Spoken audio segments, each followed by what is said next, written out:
Now let's talk about where we're headed in this course and what you can expect to see. I always like to let you know where you're going so you can kind of expect what's coming your way.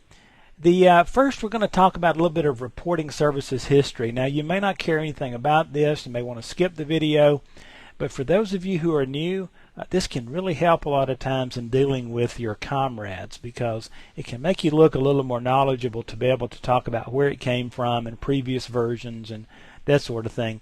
Then we're going to talk about the reporting challenges and just coincidentally, by the way, the things that reporting services solves in relation to those challenges that are out there. And it's a really neat tool. You're going to like it if you've never seen it before. We'll talk about the different versions of reporting services that you can use. Then we'll do a quick tour and we'll just kind of go out there and build our first report, kind of let you see what it looks like, kind of see where we're headed. We'll talk about rendering options here, the different ways that we can have these reports go out to our folks. Then everybody's favorite, architecture. I'll do 5 or 6 videos on just throw some animations in here about how reporting services works, so that you get that in your brain. We'll talk about things like reporting life cycles, the data tier, the server tier, the application tier. And again, this is not stuff that you're going to walk in your office thinking every day, but it can really help when you're trying to determine why something's not behaving like you hoped it would, right? So then from there, we will actually get into installing reporting services. And we're going to install this thing and go through all the processes. There's a couple of little gotchas that I'll show you there.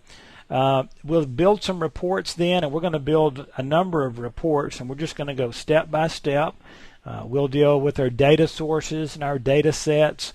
We'll talk about some data regions. We'll play with some grouping functions, add totals, images. We'll play with formatting on the reports and look at some matrix regions, list regions, and all sorts of things. And from there, we'll go on and enhance our reports, and we're going to go step by step. I'm going to show you how to set up yours to be exactly like mine. We've also included some database files in your working files and some queries for you so you don't have to waste a whole day typing a bunch of junk.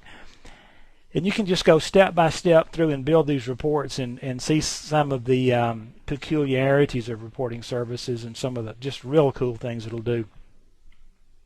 We'll talk about text box expressions, sub-reports, interactive visibility, that sort of thing.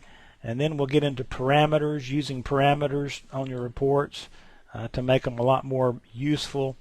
Then we'll jump from there into charts and gauges. Some really cool stuff here. This is just going to be brief. Drop them on. These things are very Excel-like, and I'll just kind of leave that to you.